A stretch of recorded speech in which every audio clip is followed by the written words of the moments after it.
Powiem wam, masakra. Miałem nadzieję, że nigdy wam takiego filmu nie będę musiał robić. Mój zbiorniczek 200-litrowy.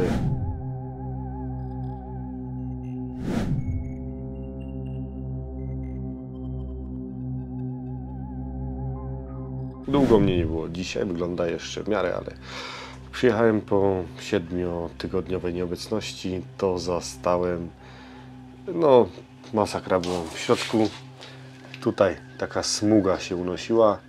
Wyglądało to, no delikatnie powiedziawszy, nieciekawie. No i pod spodem wszystkie rośliny, tak jak widzicie, padły. Tutaj tych roślin jest spowodowane kilkoma rzeczami. Po pierwsze, no niestety nie było mnie, tak jak mówię, prawie 7 tygodni. Przychodziłem do zbiorników tylko rzucić okiem, czy jest wszystko dobrze, nakarmiłem tam wszystko i tyle. Popatrzyłem tutaj, było ok. Nie zauważyłem chyba 3 tygodnie przed końcem mojej tej delegacji. Filtr zapchał się i to była jedna z przyczyn. Ten filtr się zapchał, to jeszcze dodatkowo światło, które jest nad zbiornikiem, nie docierało do tych dolnych warstw i całość u góry rosła, ale na dole nie było obiegu wody, nie było światła. W momencie, kiedy ten filtr, który tu jest, przypomnę, to jest 200-litrowe akwarium i one działało tylko i wyłącznie na jednym filtrze wewnętrznym.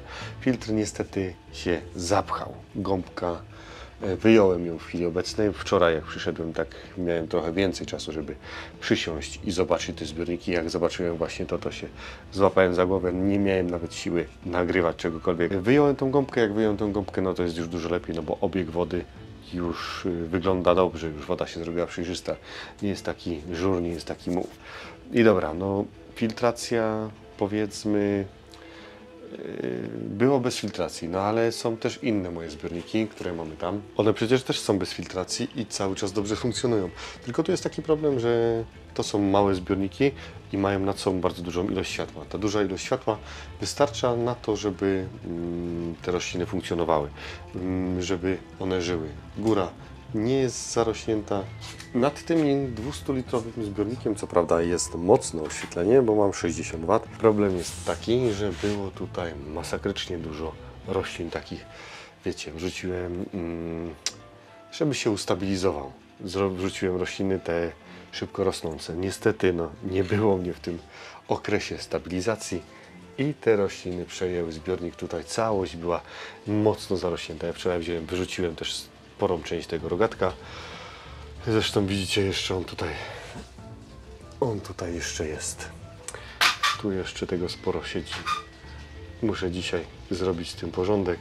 Wczoraj już nie miałem siły. Już chciałem wam zrobić filmik podsumowujący i pokazać wam, jak ładnie te moje zbiorniki wyglądają, bo przed tym moim wyjazdem, tym takim dłuższym, przyciąłem wszystko dość mocno i tak jak tutaj zobaczcie, ten zbiorniczek przycięty, następny zbiorniczek, który obciąłem dość mocno, ale tu jak widać nie potrzeba nawozów i on przerósł, i następny zbiornik, który również został przeze mnie bardzo mocno przycięty i on mi się podoba, jak wygląda.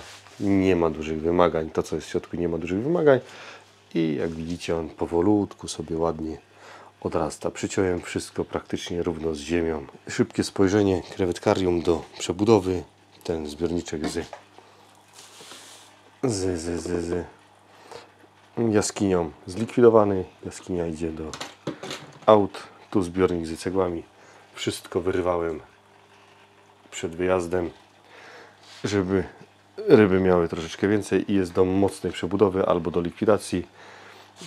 Tutaj zbiorniczek z moje paludarium, które mi się bardzo podoba.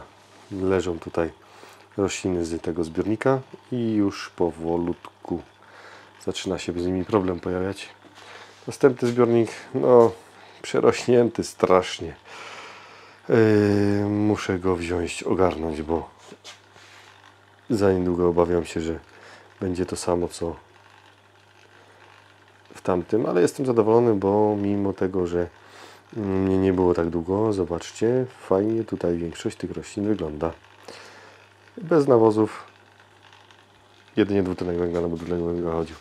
No i ten również do likwidowania. Ok, bierzemy się za ten zbiornik. Zapach, mimo tego, że wymieniłem wczoraj bardzo dużo wody, dalej nie jest przyjemny.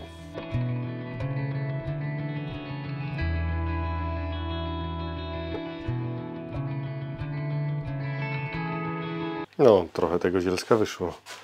Ludwigia o dziwo pięknie wygląda. No, trochę tych epifitów również przetrwało. Troszeczkę trawnika też. Hemiantusa będę mógł posadzić, pewnie gdzieś się wyrwał. Epifity takie już troszkę gorsze, ale dam je ślimakom. Ślimaki obgryzą, co mają obgryźć. Zostanie sam korzeń i liczę, że to odbije. Rogatek to tam nie wiem, czy mi się przyda jeszcze. No i zbiornik na chwilę obecną. Ale nie wygląda tak źle. Zobaczcie sami. No niby nie wygląda aż tak tragicznie. Teraz biorę się za wybranie całego tego dziadostwa. Odmulenie tego zbiornika.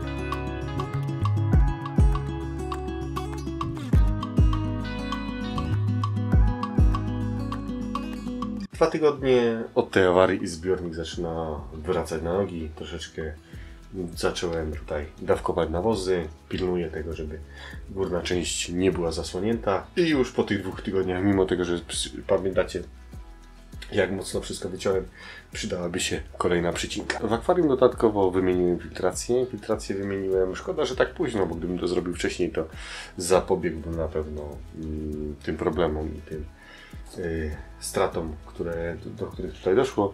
Wymieniłem kubeł na spory kubełek Aquaela.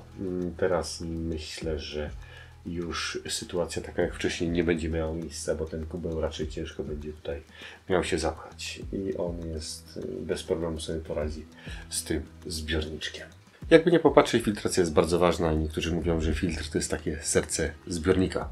Mam nadzieję, że tak jak teraz zbiornik będzie stabilny i będzie funkcjonował jak należy. Jak to będzie, no to będziecie mogli zobaczyć na moim kanale, bo myślę, że będę Wam co jakiś czas pokazywał ten zbiornik, jak tutaj on przechodzi tą metamorfozę, bo będę wymieniał również te rośliny, będę wymieniał na takie, które będą wymagały ode mnie coraz to mniej pracy, no bo te łodygowe, tak jak widzicie, 2 tygodnie było cięte, a przydałoby się znowu już to przyciąć. Co zresztą myślę, że zrobię, jak nie dzisiaj, to w najbliższym czasie. Na dzisiaj to tyle. Pozdrawiam Was serdecznie. Zapraszam do zobaczenia któregoś z tych filmów, które wlatują na ekran. Pozdrawiam.